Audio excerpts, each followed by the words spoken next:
Di balik perbukitan Ponorogo, ada sebuah tempat bernama Klambis Ireng. Konon, disinilah kerajaan gaib terbesar berdiri, dipimpin oleh sosok agung bernama Eyang Ismoyo. Banyak yang bersaksi, suara gamelan dan pagelaran wayang kerap terdengar. Namun, tanpa satupun manusia terlihat di sana. Dua mahasiswa, Arif dan Dewi, datang untuk riset skripsi. Ini kan cuma hutan, masa iya ada kerajaan gaib? Dewi berbisik. Tapi lihat, suasananya berat banget, kayak ada yang ngawasin. Seorang warga tua, Mbah Darmo, menghampiri. Nah, hati-hati, jangan sembarangan di Klambis Ireng, banyak yang gak kembali. Arif tersenyum meremehkan. Cuma mitos kan, Mbah? Kalau mitos, kenapa orang-orang takut lewat sini saat malam? Mereka bermalam di rumah warga dekat lokasi. Tengah malam terdengar gamelan. Dewi terbangun. Mas, kamu denger gak? Ada suara kendang. Iya, tapi dari mana asalnya? Keduanya keluar mencari. Hutan gelap, tapi suara gamelan makin jelas. Kayak ada pesta besar, tapi kok sepi, gak ada orang. Di kejauhan, terlihat siluet penari wayang orang. Dewi gemetar. Mas, itu ada orang. Saat didekati, bayangan itu hilang seketika. Mereka sampai di sebuah petilasan dengan sesajen bunga melati. Kayaknya ini pusatnya. Aku gak enak. Ayo balik.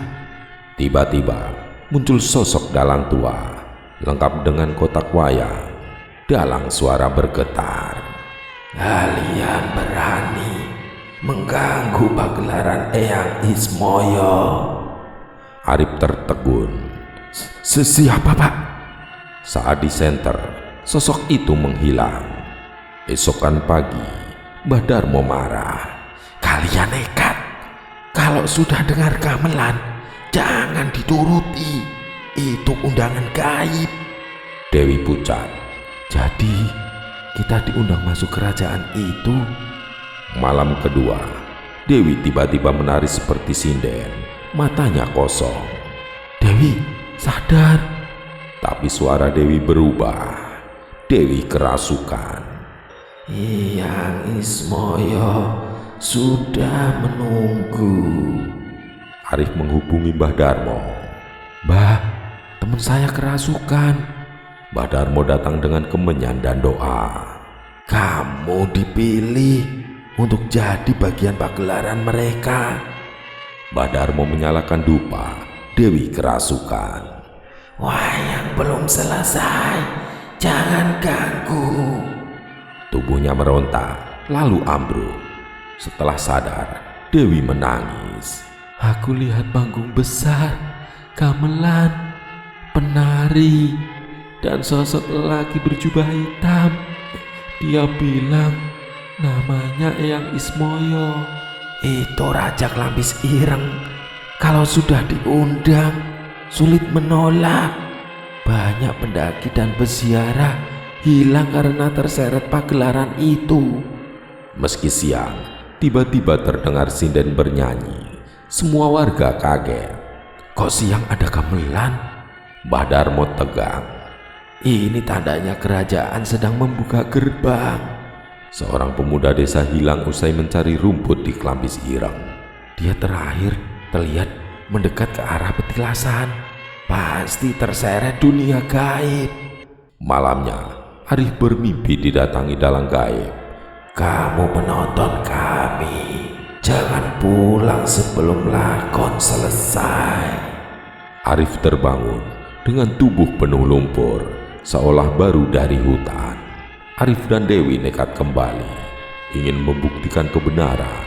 Kali ini, mereka benar-benar melihat panggung wayang besar dan ribuan penonton bayangan.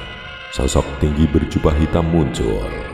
Kalian manusia lancang, tapi kalian sudah melihat.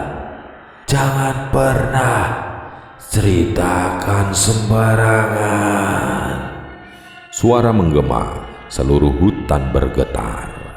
Mbah Darmo ikut hadir. Ampuni mereka, Eyang. Mereka hanya mencari ilmu.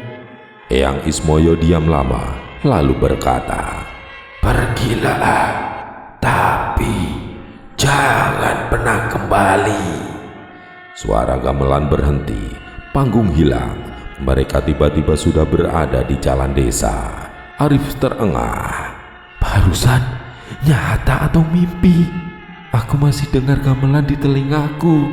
Kembali ke kota, Dewi sering terbangun sambil bersinden. Kamu masih kepikiran kejadian itu? Aku takut, Mas. Kayak ada yang ngikutin. Arif mendengar gamelan tiap tengah malam, meski sudah jauh dari Ponorogo. Arif berbisik sendiri. Kenapa suaranya selalu ngikutin? Lewat telepon, Mbah Darmo berkata, kalau gamelan itu masih terdengar, artinya kalian sudah terikat. Hanya doa yang bisa melindungi. Sampai hari ini, suara gamelan dari Klampis Ireng masih kerap terdengar.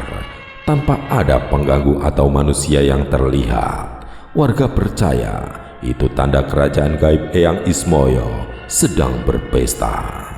Dan siapapun yang mendengarnya, sejatinya sedang diundang masuk. Apa kalian berani menjawab undangan itu? Selesai.